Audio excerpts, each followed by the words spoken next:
I'll start. We good? Go for it, yeah. Just Zach Atkins, new tight end in your room. What are you seeing from him, and how is he going to be a tool in the offense this season? Well, the last two practices have been like his first practices being back. He was out for a couple weeks there, dealing with some. But since we've had him back, he's been productive. I think he does a really good job running and catching the football. But now we just got to work on techniques, and we got to work on the playbook, seeing the signal, processing the signal, and then executing his job. Adam, go ahead. Sav'ell Smalls obviously was a converted player to your room last year. How have you seen his development from that experience last year? Sav'ell does anything you ask him to do, and he's really come a long way. He was put in an uncomfortable situation last year, asking him to do something that he hasn't really done, but he's totally embraced it. He's like very coachable. He works at the position. He embraces the position, and we've seen growth from last year to this year. Shoot, we've seen growth from spring practice 1 to where we're at now. He just keeps getting better and better, and that's what I expect from him at this point. So he's doing a great job. Brian, you go. Coach, as a follow-up to Sav'ell, do you see a difference in his mentality? Whereas last year maybe it was such a new thing, maybe he hadn't totally bought into being a tight end, whereas now maybe he is? I don't know. He's always been bought in, to be honest with you. Like from day one, he was put in that position, and he was really bought in. Like he's coachable. He's spending extra time on the field, going through his footwork or really catching footballs. That was the thing for him. It's unnatural being a D lineman and doing this every play, and now having to play tight end, and it's different hand placements, and now you're catching the football at different angles. So he's had that same mindset the whole time, to be honest with you. He's been great. Zach, go ahead. Just want to go back to Zach Atkins. Just what made him an intriguing target for you guys in the portal? He could run and catch. He had a chip on his shoulder. Like, he's a D2 guy. But he had all the tangibles and all the qualities and traits that we look for.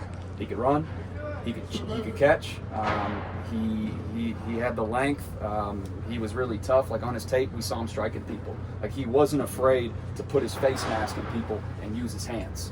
So that's something you really look for at a tight end position, especially here. Like we want guys that could run and catch, obviously, but guys who are willing and guys who are going to embrace your mindset and strike someone, like that's what I saw on his tape. And the fact that he's coming from the Division II level and he's elevating, that guy's got a chip on his shoulder, and he shows it every single day. Coach, just what have you seen from the freshmen that you have in your room, and how is it bringing those guys along to be game ready as true freshmen? So, again, I've seen tremendous growth from Corbin from day one to where we're at now. Like again, he played in an offense throughout high school where he's detached a lot, and he could run, he could catch. We knew that. Big kid, he's got the length, he's got the size, he's going to be strong enough. Like now that's on me. I got to work out the techniques. I got to work out the footwork. I got to work out the hand placement, and really just the run blocking aspect of it. That's what he's got to embrace, and that's what he's doing right now. So like, he got off to a slow start, and that's going to happen when you're a new guy. Like he should be going to prom next week. You know what I mean? He really should. But he's here. He's playing college football. We just throw him into the fire, and he's handling it. He's seeing growth.